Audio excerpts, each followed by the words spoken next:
நல்ல வார்த்தை திருப்தியாய் அப்பம் பெருகினது போல வார்த்தை பெருகி இங்க இருக்கும். ஆமென் சொல்லுங்க. அல்லேலூயா. நம்ம தேவ செய்திக்கு முன்பாக செய்தி நான் சுருக்கமா உங்களுக்கு ஆசீர்வாதமா இருக்கும்படி என் தேவ ஆவியானவர் எனக்கு உதவி செய்வார். ஒரு 5 நிமிஷம் நம்ம என்ன ஒரு நன்றியுள்ள இருதயத்தோடு நாம் காணப்படுகிறோம். ஏன்னா இந்த வருஷம் ஆரம்பிக்கும் பொழுது எப்படி ஆரம்பித்தோம், இப்போ எப்படி முடிக்கிறோம்.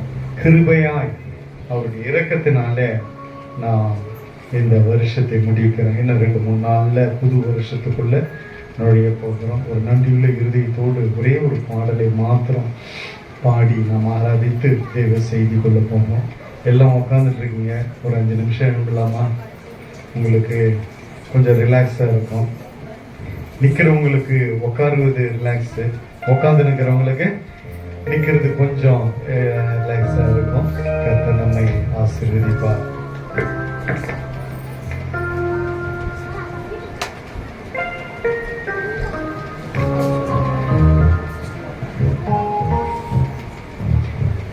எல்லாம் அப்படியே நோடு கூட சேர்ந்து அப்படியே கண்களை மூடி கொஞ்ச நேரம் நன்றி உள்ள இதயத்தோடு கர்த்தரை ஸ்தோத்திரித்து ஆராதிக்க நிறைய பேர் இருக்கிறாங்க, வரப்போறாங்க.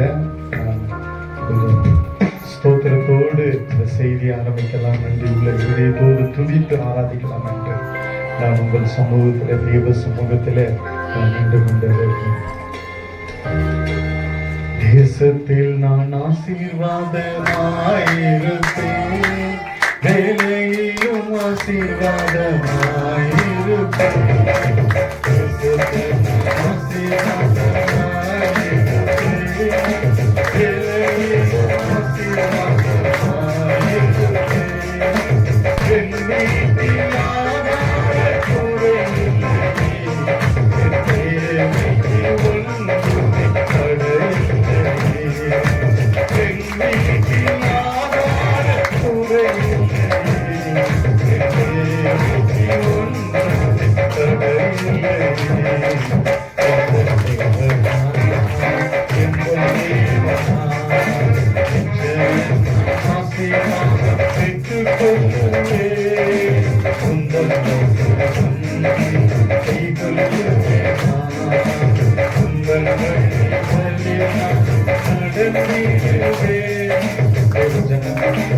ஒரு நேரத்தில் எப்படி இருந்தோம், யாருன்னே தெரியாம இருந்தோம், ஒதுக்கப்பட்டு இருந்தோம், தள்ளப்பட்டு இருந்தோம்.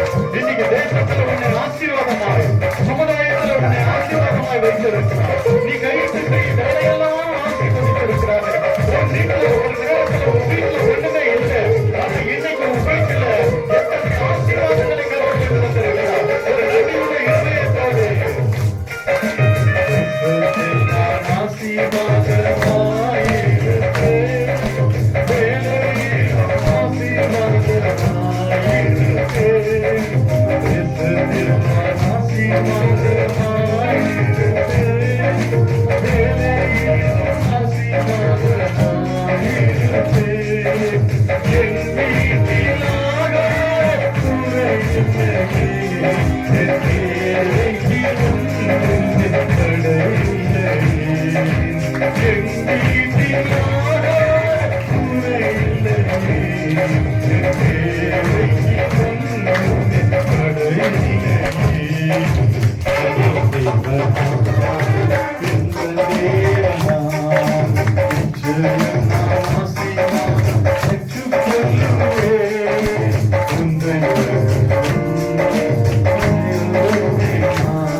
தாவீது நன்மை செய்ய போய் சவுல் உருவ குத்த வேண்டும் என்று ஈட்டியை ஏவினார்.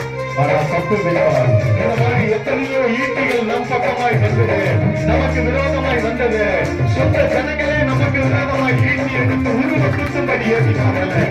வெளியே இப்படி எல்லா இடத்திலும் நமக்கு விரோதமாய் எழும்பின ஆயுதங்களை கர்த்தர் இந்த வருஷத்துல முடியேற்றிருக்கிறார். எல்லாவற்றையும் உடைத்திருக்கிறார். எத்தனை பகைவர்கள் இருக்கிறார்கள், ஆனால் அதையெல்லாம் மனங்கடித்தார்கள். உணர்ந்தவர்களால் கட்டளை முடி கரங்களை தட்டி இந்த ஒரு சல்லமையை பாடுவோம்.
எல்லா சூழ்நிலைகளை மாற்றுவீராக. இந்த வருஷத்துக்கு இந்த நாட்கள் கடைசி இருக்கிறதோ உங்களுடைய பிள்ளைகளுக்கு எல்லா பாடு உபத்திரவம் துன்பங்கள் கடைசியாய் மாறட்டும். இப்பொழுது எல்லா தடைகள் உடைக்கப்படட்டும். உங்களுடைய பிள்ளைகள் ஆசீர்வதிக்கப்படட்டும். அந்த ஒரு பாடல் வரியில் பாடினது போல இனி எங்கள் கடவாக விடவே கூடாது. ஆண்டவர் உங்களுடைய பிள்ளைகள் அவர்களை கொடுக்க நீர் ஆசீர்வதிப்பீராக. கொடுக்கிற பிள்ளைகளாய் காணப்படும்போது அவர்கள் பிள்ளைகள் குடும்பங்கள் எல்லாம் ஆசீர்வதிக்கப்பட்டதையா.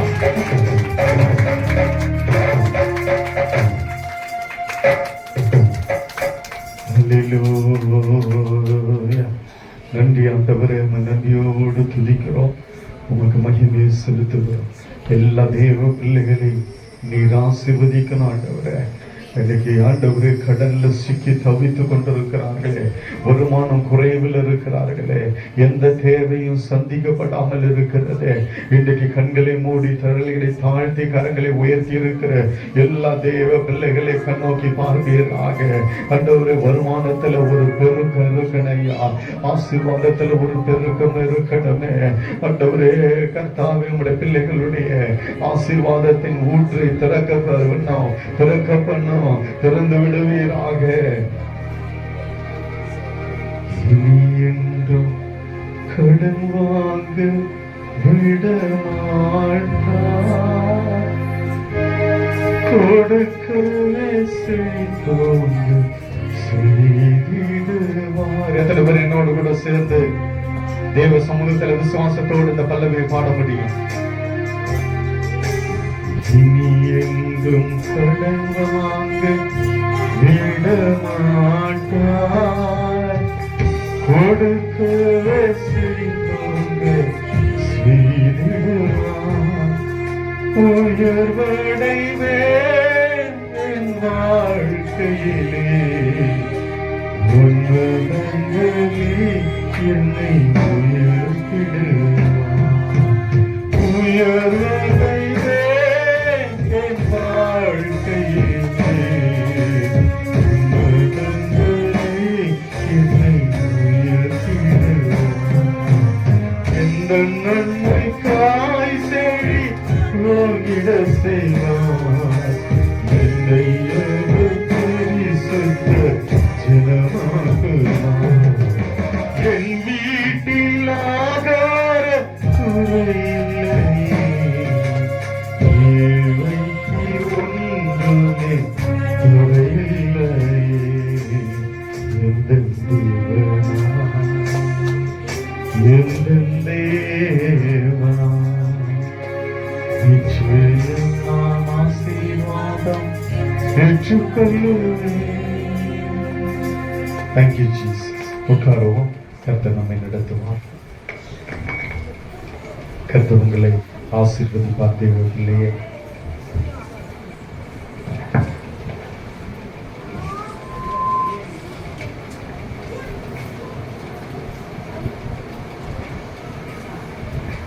வசனத்தை எடுத்து நாம் வாசிப்போம்.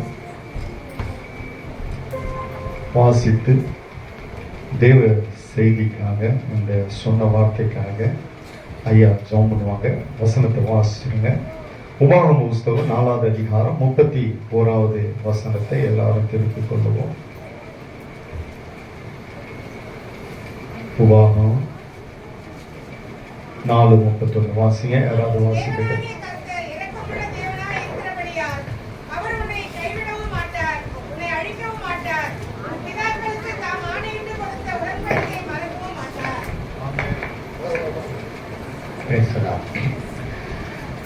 ஒருவராய் பெரிய அதிசயங்களை செய்கிறதன் அன்புதவுமே, இந்த வருஷத்தினுடைய இறுதி மாதத்துல இறுதி வாரத்தில் வந்திருக்கிறோம். காலையில் 6லிருந்து இதுவரைக்கும் மேசப்பா உங்களுடைய பிள்ளைகளுக்கு வேண்டிய பலத்த சுகத்தை தந்து நடத்தி கொண்ட கிருபைக்கு நன்றி செலுத்துகிறோம். 2 ஊழியக்காரர்கள் ஆண்டவரே பேசினாங்க, வார்த்தைகள் வல்லமையா இருந்தது. இப்போதும் கூட அருமையான ஐயா ஆண்டவரே உங்களுடைய சமத்தை வைக்கிறோம், மறைத்து வெளிப்படுவீராக. உங்களுடைய பிள்ளைகள் கேட்டு அது எனக்குத்தான் என்று சொல்லி உணர்ந்து தன்னை சீர்படுத்தி புது ஆண்டுக்குள்ளாக ஒரு புதிய பிரசனத்தோடு கூட ஒரு புதிய தயக்க ஸ்தாயில் புதிய மனுஷனாய் அந்த ஆண்டுக்குள்ள என்ட்ரியாக புதை செபிக்கிறோம். தொடர்ந்து பேசப்படுற ஒவ்வொரு ஊழியர்களும் மறைத்து வெளிப்படும். உங்களுடைய பிள்ளைகள் சமாதானிப்பி சாட்சி அந்த தாழ்த்துக்குற ஒப்புக்குற இயேசு நாமத்தில் பிதாவே. கர்த்தருடைய பரிசுத்த நாமத்துக்கு மகிமை உண்டாகட்டும். கர்த்தர் பெரிய காரியங்களை நமக்கு செய்வார். வாசித்த இந்த வேத வசனம், உன் தேவனாகிய கர்த்தர் இரக்கமுள்ள தேவனாய் இருக்கிறபடியால். அல்லேலூயா. அவருடைய சுபாவம், குணாதிசயம் எல்லாமே இந்த ஒரு வார்த்தையில அடங்கும். உன் தேவனாகிய கர்த்தர் இரக்கமுள்ளவராய் இருக்கிறபடியால். இன்னைக்கு நம்ம எல்லாம் உட்கார்ந்துட்டு இருக்கிறோம். ஆமென் சொல்லுங்க. அவர் இரக்கம் மாத்திரம் இல்லை, அவர் இரக்கம் வைத்து தம் குமாரனை இந்த பூமிக்கு, தேவ குமாரனை இந்த பூமிக்கு அனுப்பவில்லை என்றால், அந்த இரக்கம் மாத்திரம் இல்லை என்றால், நாம் என்றோ நம் வாழ்க்கைக்கு முடிவு வந்திருக்கும். அவருடைய சுபாவமே, அவருடைய, அதாவது ஒரு நபருடைய இரக்கத்தை எப்போ பார்க்க முடியும்னா, அந்த நபர் பிறந்து வளர்ந்து சமுதாயத்தில் காரியங்களை பார்த்து நடக்கும் பொழுது, அந்த பிள்ளைக்கு ஞானம் வரும் பொழுதுதான் அந்த இரக்கம் குறித்து தெரியும். அது இரக்கத்தை காண்பிக்கும். அல்லேலூயா. ஆனா ஆண்டவர் சுபாவத்திலேயே பிறக்கும் பொழுதே, பிறந்ததிலிருந்து முடிவு வரை இந்த பூமியில வந்தது முதல்ல இருப்போம் சரி, இனி எத்தனை காலங்கள் வந்தாலும் சரி, அவர் இரக்கமுள்ள தேவனாய் இருக்கிறார். அல்லேலூயா. இந்த வசனம் சொல்லுகிறது, உன் தேவனாகிய கர்த்தர் இரக்கமுள்ள தேவனாய் இருக்கிறபடியால் தம் ஜனங்களுக்கு சொல்லுகிறார் 3 காரியத்தை. அவர் உன்னை கைவிட மாட்டார். முதல்ல இரக்கம் என்ன செய்யணும், ஒரு நாளும் நம்மளை கைவிடாது. ஆமென் சொல்லுங்களேன். அல்லேலூயா. 2வது, அழிக்க மாட்டார். எத்தனை தவறு பொல்லாப்பு காரியம் வந்தாலும் அவருடைய மன்னிப்பு இருக்கு, ரத்தம் இருக்கு. எப்படி அவர் நம்மை அழித்து விடாத. தாவீது சொல்றான், நான் தப்பு செஞ்சதுக்கு எப்போ அழிஞ்சிருக்கணும், என்னை கர்த்தர் சாவுக்கு ஒப்பு கொடுக்கவில்லை, அவருடைய இரக்கம் பெரியது என்று சொல்லுகிறார். அல்லேலூயா. அழிக்க மாட்டார். 3வது, மறக்க மாட்டார். ஆமென் சொல்லுங்க. ஒரு நாள் மறந்து போகிற தேவன் அல்ல, சொன்ன வார்த்தையெல்லாம் அப்படியே நிறைவேற்றி நடத்துகிற தேவன். நாம் ஆராதிக்கிற தேவன் மறக்கிற தேவன் அல்ல, நினைவு கூர்ந்து ஆசீர்வதிக்கிற தேவன். அல்லேலூயா. கர்த்தருடைய பரிசுத்த நாமத்துக்கு மகிமை உண்டாகட்டும். உன் தேவனாகிய கர்த்தர் இரக்கமுள்ள தேவனா இருக்கிறபடியால தான் இது 3 நம்முடைய வாழ்க்கையில இன்னைக்கும் நடந்து கொண்டிருக்கிறது. முதல், அவர் கைவிட மாட்டார். நான் உன்னை விட்டு விலகுவதும் இல்லை, உன்னை கைவிடுவதும் இல்லை. அது எல்லா சந்தர்ப்ப சூழ்நிலையிலும் தான். அல்லேலூயா. நீ எங்க இருந்தாலும், எந்த பாதையில நீ நடந்து போனாலும், உன் தேவனாகிய கர்த்தர் உன்னை கைவிடவே மாட்டார். இஸ்ரவேல் ஜனங்களை எகிப்திலிருந்து வெளியே கொண்டு வந்தார். கைவிடாம வழி நடத்தி பாலும் தேனும் ஓடுகிற கானான் தேசத்துக்குள்ள கொண்டு போய் சேர்த்தார். அல்லேலூயா.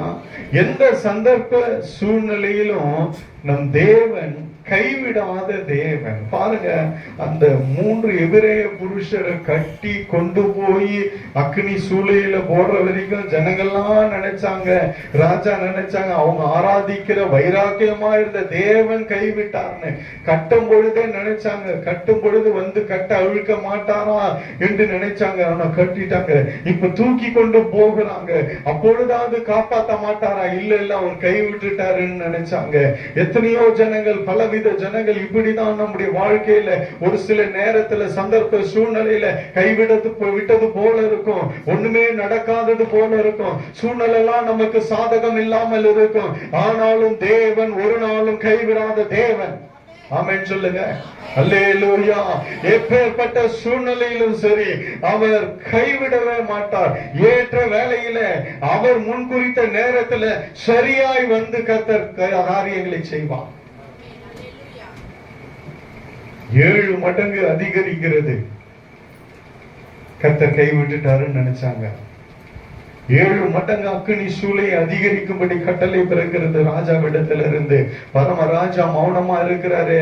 இந்த 3 பேரை கைவிட்டாங்க போல இருக்குன்ட்டு சுத்தி இருக்கிறவங்க எல்லாம் பேசி இருப்பாங்க. இன்னைக்கு நம்மளுடைய வாழ்க்கையில் அப்படித்தான். பல விதமான போராட்டங்கள், ஒண்ணு போனா 10 வருது பிரச்சனை அப்படின்னு சொல்லி நம்ம நினைக்கிறோம். கர்த்தர் கைவிட்டுட்டாரோ என்று நினைக்கிறோம். இல்ல, ஒரு நாள் அவர் கைவிட மாட்டார். ஏன்னா அவர் இரக்கமுள்ள தேவன். அல்லேலூயா. அவர் இரக்கமுள்ள தேவன். ஆமென். அல்லேலூயா. கர்த்தருடைய பரிசுத்த நாமத்துக்கு மகிமை உண்டாகட்டும். அதே போல அவர்களை கட்டி கொண்டு போய் அக்கினி சூளையில கொண்டு போய் போட்டான். அவ்வளவுதான், அவன் கதையே முடிஞ்சதுன்னு நினைச்சிட்டாங்க. இல்ல, கட்டும் போதும் காப்பாத்தல, அக்கினி சூழ் அதிகரிக்கும் காப்பாத்தல, தூக்கின்னு போனாரு அப்பவாது காப்பாத்தினாரா, கையை விட்டுட்டாருன்னு சொல்லி அவங்க எல்லாரும் நினைச்சாங்க. அக்கினி சூளையில போட்ட பொழுதுதான் தெரிந்தது, அங்கே அவர்களுக்கு முன்பாக என் தேவன் இருந்தார். அல்லேலூயா. நான் எதுக்கு சொல்றேன்னா, நீ எந்த பாதையில போனாலும் அங்கே என் தேவன் இருப்பார். அல்லேலூயா. யாரும் வர முடியாது, ஆனா கர்த்தர் வருவார். ஏன்? இரக்கம் உள்ள தேவன். அக்கினி சூளையில உன் குடும்பம் வர முடியாது, உன் கூட இருக்கிறவங்க வர மாட்டாங்க, உன் உற்றார் உறவினர் வர மாட்டாங்க, நீ அதிகமாய் நேசிக்கிற நபர்கள் அந்த பாதையில வர முடியாது.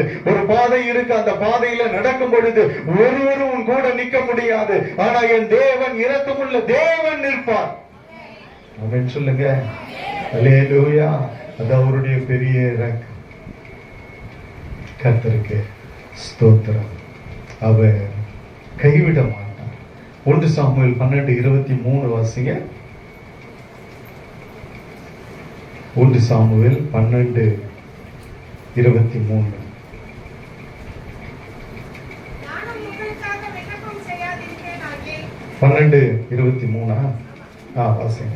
நானும் உங்களுக்காக விண்ணப்பம் செய்யாதிருப்பேனாகி, கர்த்தருக்கு விரோதமாக பாவம் செய்கிறவனாய் இருப்பேன்.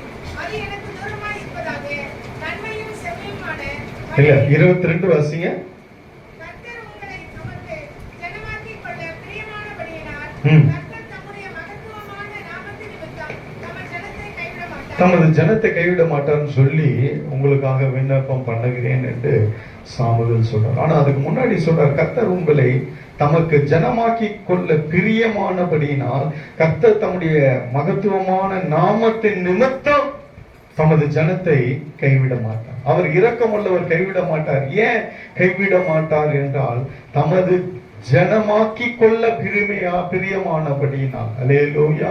ஏன் அவர் இரக்கமுள்ளவர்? இரக்கமுள்ளவர் நம்மை ஒரு நாளும் கைவிட மாட்டாருன்னா, அவருடைய ஜனமாய் நாம் இருக்கிறபடியால், அவருடைய ஜனமாய் நாம் தெரிந்து கொள்ளப்பட்டபடியால்.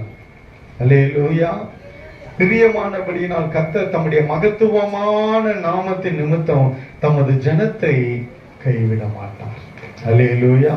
இன்னொரு வசனம் கூட இருக்கு, புலம்பல்ல வாசிப்போம். புலம்பல் 3வது அதிகாரத்தை திருப்பிக் கொள்ளுவோம்.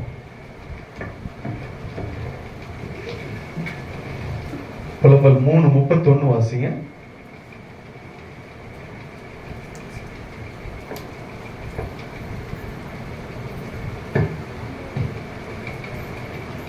புலம்பல் 3:31. ஆண்டவர் என்றென்றைக்குமே கைவிட மாட்டார். ஆமென். அல்லேலூயா. அது 32 கூட வாசிங்க அப்படியே. அவர் சஞ்சலப்படுத்தினால தமது மிகுந்த கிருபையின்படி இறங்குவார். இதுதான் இரக்கம். அல்லேலூயா. இதுதான் நம்ம இரக்கம் என்று சொல்லுகிறோம். வசனம் சொல்லுகிறது, ஆண்டவர் என்றென்றைக்கும் கைவிட மாட்டார். நீ கடந்து வருகிற பாதையை நினைத்து நீ எவ்வளவு கலங்கினாலும் சரி, அவர் தூரமாக போயிட்டாரு, நம்மளை கைவிட்டுட்டாருன்னு நினைக்காத. ஒரு நாளும் கைவிடாத தேவனை தான் நாம் ஆராதிக்கிறோம். எல்லா சந்தர்ப்ப சூழ்நிலையிலும் கைவிடாத தேவன். யார் கைவிட்டாலும் சரி, எல்லாரும் கைவிட்டுருவாங்க, ஆனா கைவிடாத தேவன். அல்லேலூயா. நம்ம கூடவே இருப்பேன்னுவாங்க, கடைசி வரைக்கும் முடியாது, யாருமே வர முடியாது. நம் கடைசி பகுதி வரை வருகிறவர் கைவிடாத தேவன் ஒருவர், அவர்தான் என் ஆண்டவர் இயேசு கிறிஸ்து. அல்லேலூயா. அது எந்த பாதையா இருக்கட்டும், அது எந்த சூழ்நிலையா இருக்கட்டும், ஒரு நாள், ஏன்னா அவர் இரக்கம் உள்ளவனா இருக்கு, இரக்கமுள்ள தேவனா இருக்கிறார். அல்லேலூயா. எந்த பாதையா இருந்தாலும் அவர் இரக்கம் உள்ளவர். ஒரு தடவை நான் வண்டியில போயிட்டே இருந்தேன், ஒரே கும்பலா இருந்தது, எல்லாம் நிறுத்திட்டு இறங்கி ஓடினாங்க வண்டியை விட்டு. நானும் நிறுத்திட்டேன், என்னப்பான்னு எட்டி பார்த்தா ஒரு அம்மா ஓன்னு அழுதுன்னு ரோட்ல உக்காந்துட்டு இருக்கு. என்ன பிரச்சனைன்னு தெரியல, ஓன்னு அழுகுது, அப்படியே கதறி அழுதவன போறவங்களாம் நின்றுட்டான். நின்று என்னம்மா ஏதுமான்னு விசாரிக்கிறான். நானும் கேட்கிறேன், என்னங்க ஏங்க அழுகுறாங்க? ஏதோ காரணம் சொல்றாங்க. ரோட்ல போறவங்களாம் கும்பலா அப்படியே நின்ட்டாங்க. கவனிங்க, யாரோ நம்மளுக்கு தெரியாது, எனக்கும் தெரியாது, வந்தவங்களுக்கும் தெரியாது. ரோட்ல போயிட்டு இருக்கிறோம், அழுகிறத பார்த்துட்டு நிறுத்திட்டான். ஒரு சாதாரண மனுஷனுக்கே யாராவது அழுகிறத பார்த்தா நின்று என்ன ஏதுன்னு விசாரிக்கிறாங்க. நம்ம அழுதா கர்த்தர் விட்டுருவாரா? கைவிட மாட்டாருங்க. ஒரு நாள் கைவிட மாட்டார். அவர் இரக்கம் உள்ளவர். நம்மளுக்கே அந்த இரக்கம் இருக்க. ஒரு பொம்பளை ரோட்ல அழுது உடனே வண்டியை நிறுத்திட்டு பாக்குறேன். நானும் நிறுத்திட்டேன், போவேன், நானும் நின்றுட்டேன். அன்னைக்கு நானும் நின்றுட்டு என்ன ஏதுன்னு கேக்குறேன். ஏன்னா அந்த மாதிரி ஒரு அந்த அழுகையின் சத்தத்தை பார்த்த உடனே எனக்கும் ஒரு மாதிரி ஆயிடுச்சு. சாதாரணமா கவனிங்க, நம்ம அழும்போது ஒரு மனுஷனே நின்று கேட்கறான், கர்த்தர் கேட்க மாட்டாரு. அதான் இரக்கம். ஆமென் சொல்லுங்க. அல்லேலூயா. நம்ம இதுவும் நினைக்கிறோம், நம்ம அழுகையை பார்க்க மாட்டாரு, நம்ம ஜபத்தை கேட்க மாட்டோம். இல்ல, கர்த்தர் பார்த்து கொண்டிருக்கிறார், கேட்டுக்கொண்டிருக்கிறார். அல்லேலூயா. உன்னை ஒரு நாளும் கைவிடாத தேவனை நீ ஆராதித்துக் கொண்டிருக்கிறாய். அல்லேலூயா. நீ எந்த பாதையில் இருந்தாலும், எந்த சூழ்நிலையில இருந்தாலும், எந்த பலவீனத்தில் இருந்தாலும் சரி, ஒரு சில நேரத்துல ரொம்ப கஷ்டமான சூழ்நிலை இருக்கும், பாடு உபத்திரம் இருக்கும், வியாதி இருக்கும். அந்த நேரத்துல நான் எவ்வளவு ஜெபம் பண்றேனே, என்னை கைவிட்டுட்டாரோன்னு நினைப்போம். அல்லேலூயா. நீ எந்த பாதையில் அக்கடியில சூழலில் இருந்தாலும் அங்கேயே கர்த்தர் தான் இருக்கிறார். உனக்கு முன்பாக அங்க இருப்பார். அல்லேலூயா. கைவிடாத தேவன். அல்லேலூயா. இரண்டாவது, அடுத்து அவர் இரக்கம் உள்ளவர், அழிக்க மாட்டார். ஒரு நாளும் அழிவுக்கு நம்மை ஒப்பு கொடுக்காத தேவன் நம்முடைய தேவன். அல்லேலூயா. கர்த்தருடைய தாவீது சொல்ற, என்னை வெகுவாய் தண்டித்தும் சாவுக்கு என்னை ஒப்பு கொடுக்கல காத்தாரு. அல்லேலூயா. ஏன்னா அவன் அந்த மாதிரி ஒரு பயங்கரமான ஒரு பாவத்தை நிமித்தம் விழுந்து போனான். ஆனாலும் கர்த்தர் என்னை வெகுவாய் தண்டித்தும் சாவுக்கு அழிவுக்கு என்னை ஒப்பு கொடுக்கல. அல்லேலூயா. நம்மெல்லாம் எவ்வளவோ காரியம் கர்த்தருக்கு பிரியமில்லாம செஞ்சு விழுந்து போகிறோம். ஆனாலும் நம்மை அழிவுக்கு ஒப்பு கொடுக்காம, நம்மை சார்ந்த அத்தனையும் அழிவுக்கு ஒப்பு கொடுக்காம, நம்ம கூட இருக்கிறத அழிவுக்கு ஒப்பு கொடுக்காம, நம்முடைய பொருட்கள், ஆஸ்திகள், மற்ற காரியங்கள், நம்முடைய வாகனங்கள், மற்ற நம்முடைய வாழ்க்கையில் இருக்கிற அன்றாட செயல்படுத்துகிற காரியங்கள் ஒன்றையும் கர்த்தர் அழிக்க விட மாட்டார். ஏன்னா அவர் இரக்கம் உள்ளவர். அல்லேலூயா. அல்லேலூயா. கர்த்தருடைய பரிசுத்த நாமத்துக்கு மகிமை உண்டாகட்டும். இஸ்ரவேல் ஜனங்கள் அதை குறிச்சு தான் அவர் சொல்றாரு. இஸ்ரவேல் ஜனங்களை குறிச்சு சொல்றாரு. எத்தனையோ பொல்லாப்பு, பயங்கரமான காரியம், கர்த்தருக்கு விரோதமான முறுமுறுப்பு. மோசே சொல்றாரு, நீ கொஞ்சம் அப்படின்னா ஒரு நிமிஷத்துல இவர்களை அதமாக்கிடுவேன்னு சொல்றாரு. ஆனாலும் மோசே இறங்கி ஜெபம் பண்ணும் பொழுது அவர் இரக்கம் உள்ளவராக இருந்து அத்தனை ஜனங்களை அழிக்காம, எத்தனையோ தடவை அழிவு, அதாவது அழிக்கும்படி அவர்கள் நடந்து கொண்டார்கள். தேவன் கோபாக்கினியை கொண்டு வரும்படி அந்த ஜனங்கள் நடந்தார்கள். ஆனாலும் அந்த ஜனங்களை அழிக்காம கர்த்தர் கிருபையாய் நடத்தினார். அல்லேலூயா. கர்த்தருடைய பரிசுத்த நாமத்துக்கு மகிமை உண்டாகட்டும். அவர் ஒரு நாளும் அழிவுக்கு விடுகிற தேவன் இல்லை. நாம் அழிந்து போக மாட்டோம். ஆமென் சொல்லுங்க. அல்லேலூயா. ஏன்னா அவருடைய இரக்கம் உன் தேவனாகிய கர்த்தர் இரக்கமுள்ள தேவனாய் இருக்கிறபடியால் உன்னை கைவிட மாட்டார், உன்னை அழிக்கவும் மாட்டார். ஆமென். அல்லேலூயா. அதே புலம்பல் 3:22 வாசிக்கிறோம். புலம்பல் 3:22 வாசிங்க.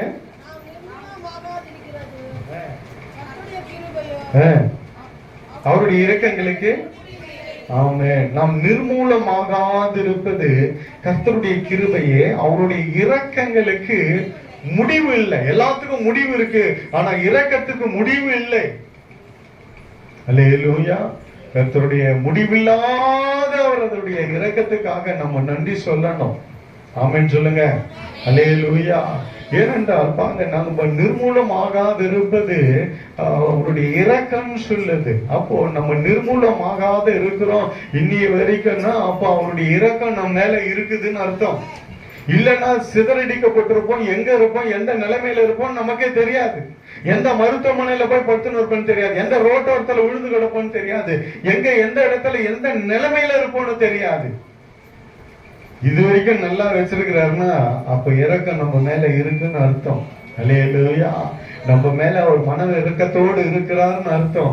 இன்னைய வரைக்கும் சுகபலத்தோடு நல்லா வச்சிருக்கிறாருன்னா கர்த்தருடைய இரக்கம். அல்லேலூயா. நாம் நிர்மூலமாகாது இருப்பது அவருடைய இரக்கங்களுக்கு முடிவில்லை என்று சொல்லப்பட்டிருக்கிறது. முடிவில்லாத இரக்கத்தை கொண்ட தேவனை நாம் ஆராதிக்கிறோம். ஆமென், அல்லேலூயா. கர்த்தருடைய பரிசுத்த நாமத்துக்கு மகிமை உண்டாகட்டும். இன்னொரு வசனம் கூட இருக்கு, நீதிமொழிகள் 28:13. எல்லாருக்கும் நல்ல தெரிஞ்ச ஒரு வசனம். அதுல அந்த உட்கரத்தை தெரிஞ்சு கொள்ளுங்க.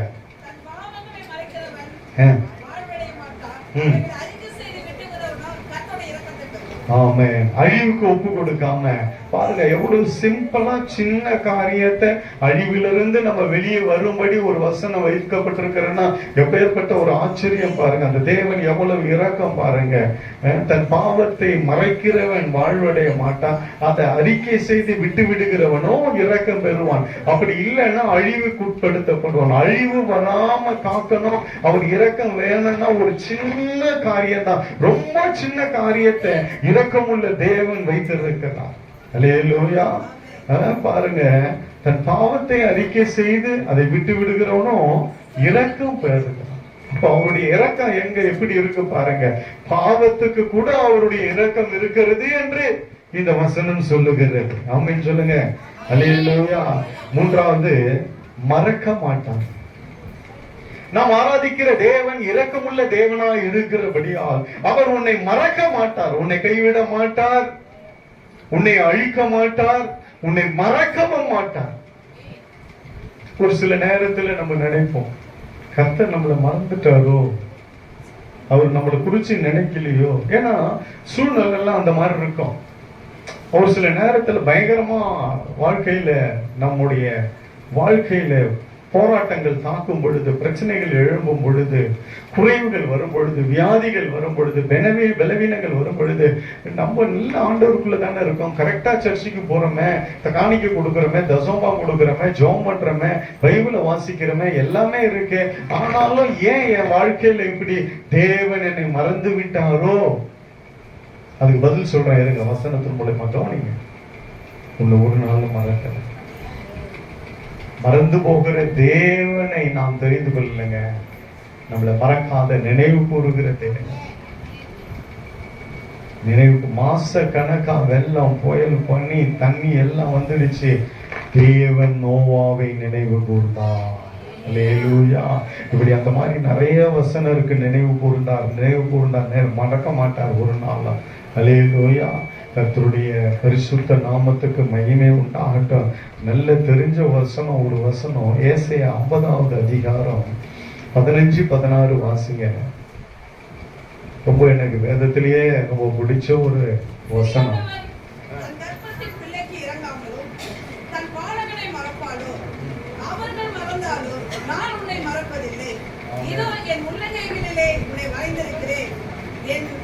உன் மதில்கள் எப்பொழுது எனக்கு முன்பாக இருக்கிறது.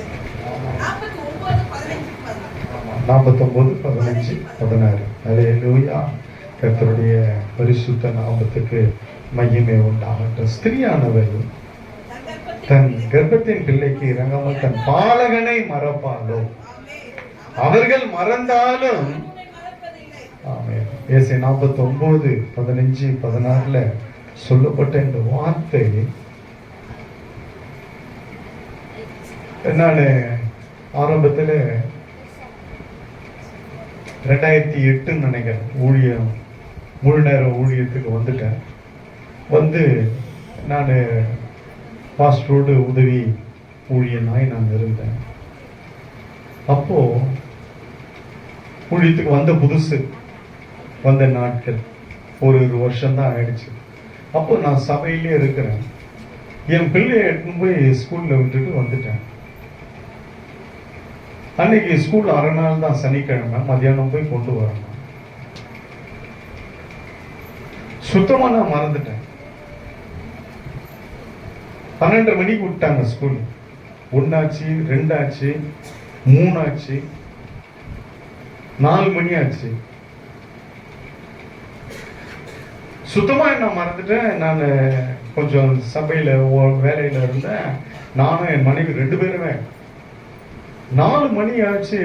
அதுக்கு பின்பு திடீர்னு யாரோ ஒருத்தர் வந்து வரும்போது, ஏங்க பசங்களை காணோம் அப்படின்னு இருக்கிறோம். அப்பதான் எனக்கு பக்கம் இப்போ சொல்லியும் பிள்ளைய போய் கொண்டு வரலையே.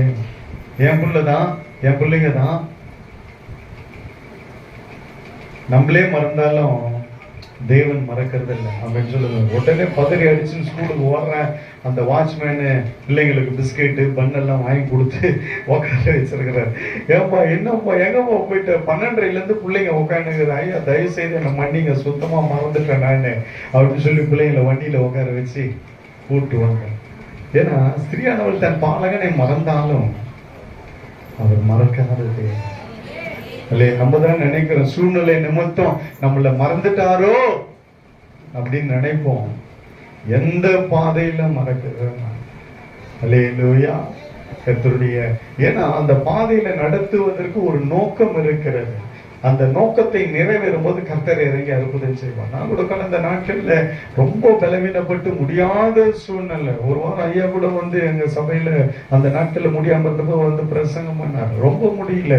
நான் விதமாய் தேவ சமூகத்துல கேட்டுக்கொண்டு, ஆண்டவரே நீங்க மறந்துட்டீங்களா, இல்ல என்னை குறிச்சு நீங்க பாக்குறீங்களா இல்லையா, அக்கறை இருக்கா இல்லையா, நான் ஒரு ஊழியக்காரன் ஆயிடுச்சு, உனக்கு முன்பா உண்மை இருந்தேனே, உத்தமமா இருந்தேனே, இவ்வளவு ஊழியம் செஞ்சேனே, அதை பண்ணனே இதை பண்ணனே, ஒன்னும் நடக்கல. அந்த பாதையில ஆனா நான் அதிகமாய் விசுவாசத்துல வளர்ந்தேன், வார்த்தையில வளர்ந்தேன், கர்த்தருடைய அந்த அபிஷேகத்துல வளர்ந்தேன். அந்த நேரத்துல எல்லாம் நான் எந்த ஊழியம் செய்யல, படுத்த படுக்கையா இருந்தேன். ஆனா அவர் என் மேல் ஊற்றின அபிஷேகம் இருக்கு பாருங்க, அப்படியே நிரம்பி இருக்கும் அபிஷேகத்துல. அந்த பாதையில என்னை விசுவாசத்துல பலப்படுத்தினாரு. அந்த அந்த பாதையில எந்த வேலையில எங்கேயும் ஓடல, எதுவும் பண்ணல. அந்த அமர வச்சு என்னை உட்கார வச்சு நிறைய காரியம் கத்து கொடுத்தாரு கர்த்தர். வார்த்தையில நிறைய வெளிப்பாடுகளை கொடுத்தான், நிறைய ஜெபிக்க கத்த நேரத்தை கொடுத்தான். ஒரு சில நேரத்துல நம்ம மறந்துடுறோம் நினைக்கிறோம்.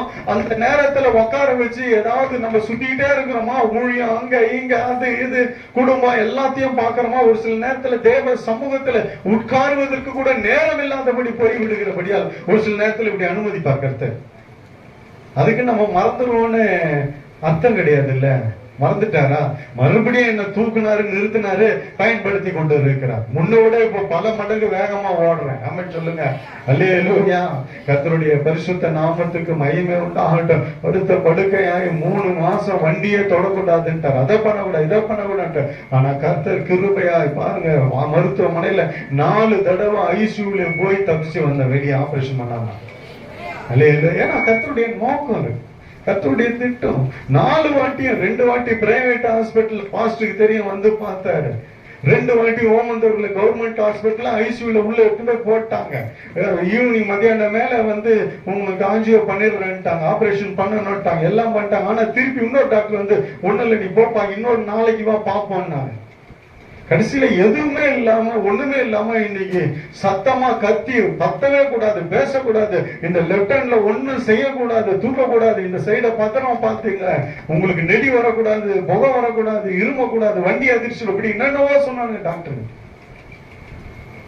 கர்த்தர் மறந்துட்டாரா? இல்லையா? ஏன் ஊழியம் செய்யறமே, ஆண்டவருக்கு உண்மையா இருக்கிறோமே. ஒரு சில நேரத்துல நம்ம இப்படிதான் யோசிப்பது உண்டு. ஆண்டவருக்குள்ள நம்ம கரெக்டா இருக்கிறோமே, ஊழியம் செய்யறோமே, காணிக்க கொடுக்கிறோமே, சர்ச்சுக்கு போறோமே, திருவிருந்து எடுக்கிறோமே, எனக்கு ஏன் இந்த நிலைமை, ஏன் என்ன என் தேவன் மறந்தார், இப்படின்னு அநேக 1000 கேள்விகள் நமக்குள்ள வரும். அல்லேலூயா. ஒரு நாளும் மறக்காத இரக்கமுள்ள தேவனை நாம் ஆராதிக்கிறோம். அல்லேலூயா. அந்த பாதையில ஏன் நடத்துறாரு, உன்னை பலப்படுத்தும்படி, அல்லேலூயா, விசுவாசத்துல வளரும்படி, அந்த நேரத்துல நீ கிருபையில பெருக்கும்படி, வார்த்தையில நீ ஊன்ற நாட்டப்படும்படி, அல்லேலூயா, ஜெபத்துல நீ இன்னும் அதிகமாய் முன்னேறி செல்லும்படி ஒரு சில நேரத்துல அந்த பாதையில நடத்துவார். அதுக்குன்னு அவர் மறந்துட்டார் என்ற அர்த்தம் அல்ல. அல்லேலூயா. அந்த நேரத்துல அவர் கண்காணிச்சு கொண்டே இருக்கிறார். அவருடைய பார்வையில தான் இருக்கிறோம். ஆமென் சொல்லுங்க. உள்ளம் கையில வரைஞ்சு வச்சிருக்கிறாருங்க. ஆமென் சொல்லுங்க. அல்லேலூயா. கர்த்தருடைய பரிசுத்த நாமத்துக்கு மகிமை உண்டாகட்டும். நம்ம போன்ல எல்லாம் நல்ல சீனரிலாம் வைப்போம் இல்ல, போன்ல நல்ல நான் கூட ஒரு இடத்துல ஒரு அழகான ஒரு சீனரி, வெளிநாட்டுல அப்படியே பனி பெய்யற மாதிரி ஒரு மரம் எல்லாம் இருக்குது, ரொம்ப அழகா இருந்தது சீனரி. அதை போய் காசு கொடுத்து வாங்கிட்டு வந்து அது எங்க போச்சுன்னு தெரியல, வீட்டுல வச்சேன். இப்படி நம்ம டெக்கரேஷன் வெளியே உலகத்துல இருக்கிற சீனரி அழகா இருக்கிறதெல்லாம் நம்ம கொண்டு வருவோம், வைப்போம். கேலண்டர்ல கூட டிசைன் பார்த்தோம் இல்லையா, டிசைன்லாம் பார்த்து நல்ல அழகழகா கொண்டு வந்து வைக்கிறோம். ஃபோனில் நல்ல டிசைன் வைக்கிறோம். அந்த இதில் இப்படி நிறைய அழகழகான பொருள் எல்லாம் வைக்கிறோம், எல்லாம் பண்றோம். உலகத்துல எத்தனையோ அழகான இடம்லாம் இருக்கு, ரொம்ப கவர்ச்சியான ரொம்ப அழகான மலை பிரதேசங்கள்லாம் இருக்கு, ரொம்ப அழகான சீனரிஸ் எல்லாம் இருக்கு. நம்ம அதை தான் பார்க்கிறோம், அதை தான் கொண்டு வந்து வைக்கிறோம்.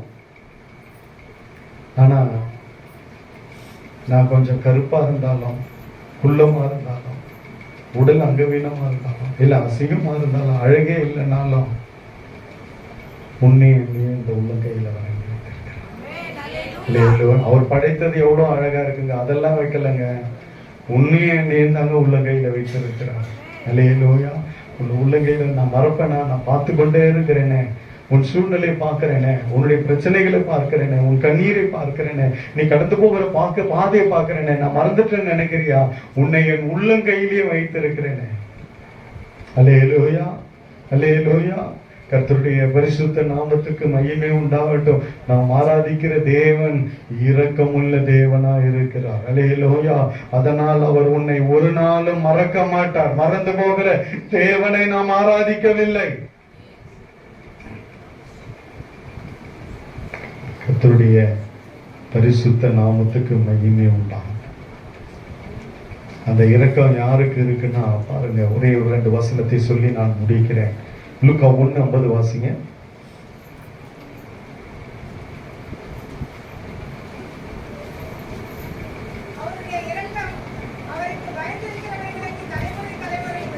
ஆமென். அல்லேலூயா. யாருக்கு தலைமுறை தலைமுறையா அவருடைய இரக்கம் தொடரும் என்றால், அவருக்கு பயப்படுகிற பயம் இருந்தா போதுங்க, அவருடைய இரக்கம் எப்பொழுதும் நம்ம மேல இருக்கும். ஆமென் சொல்லுங்க. கர்த்தருக்கு பயப்படுகிற பயம் மாத்திரம் இருந்துட்டா, தலைமுறை தலைமுறையா உன் பிள்ளைகளின் பிள்ளைகளின் சந்ததியை அந்த இரக்கம் தொடர்ந்து வந்து கொண்டே இருக்கும். ஆமென். அல்லேலூயா. இன்னொரு வசனம் கூட இருக்கு, உபாகமம் 5:10 வாசிங்க. உபாகமம் 5:10.